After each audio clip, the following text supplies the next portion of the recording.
Hello foodies, આજે આપણે બનાવીશું એકદમ સુપર સોફ્ટ બન્યા બાદ વધારે ટેસ્ટી લાગે, કોરા ન પડે તેવા બટેટા પૌવા, જેને બનાવવું ખૂબ જ સરળ છે.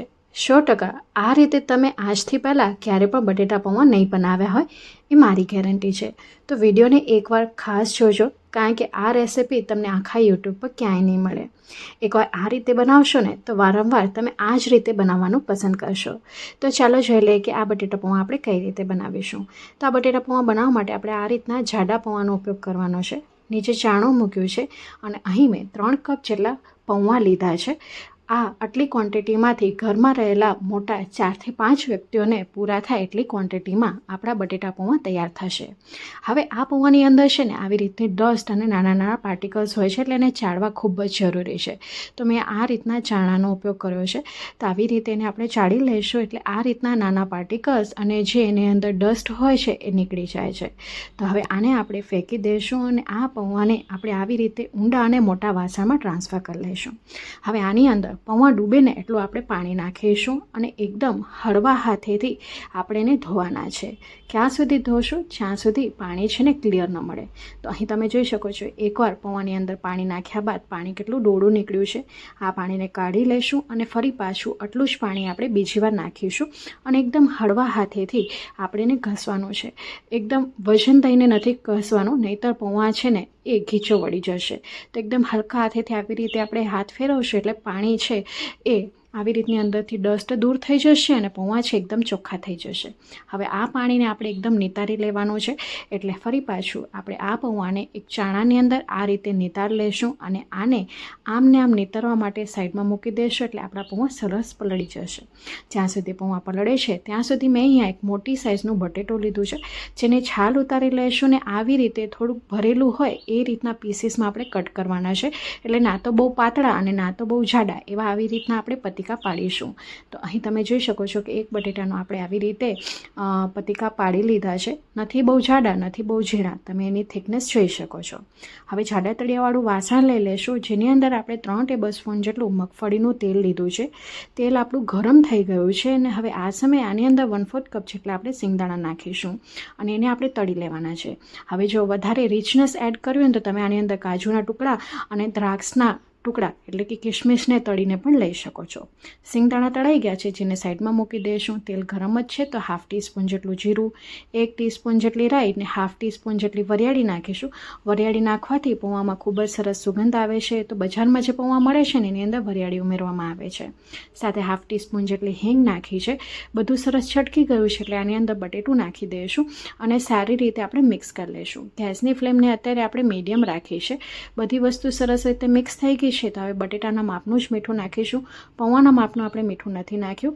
હવે ઉપર આવી રીતે પ્લેટ ઢાંકી દઈશું ને એની અંદર આપણે પાણી નાખીશું ને વરાળથી આપણે એને ચડવા દઈશું.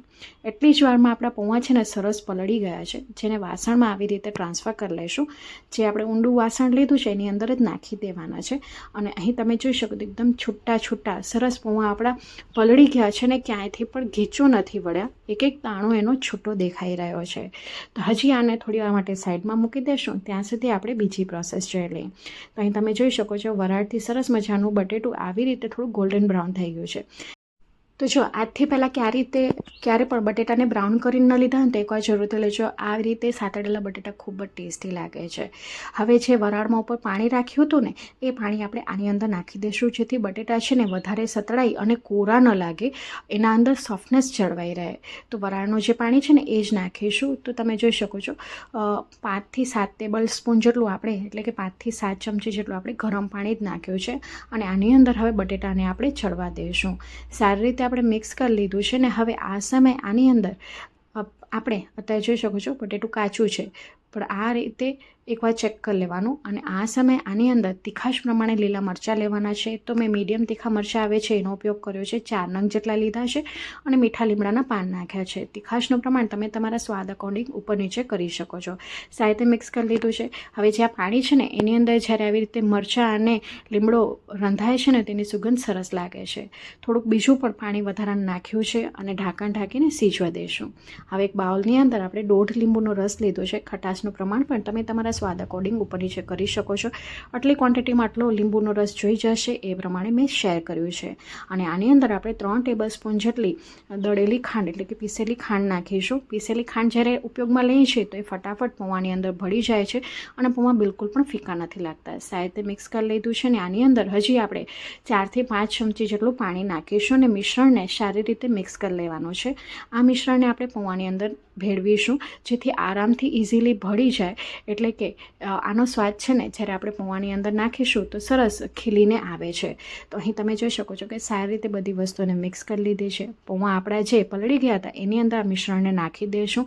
જ્યાં સુધી બટેટું ચડે છે ત્યાં સુધી આ પૌવાની અંદર રહેશે. એટલે આપણા પૌવા છે ને ખાતી વખતે બિલકુલ પણ ફીકા નથી લાગતા ને લીંબુનો રસ ને ખાંડ જ્યારે ભળે છે તો પૌવા છે ને વધુ સોફ્ટ તૈયાર થાય છે.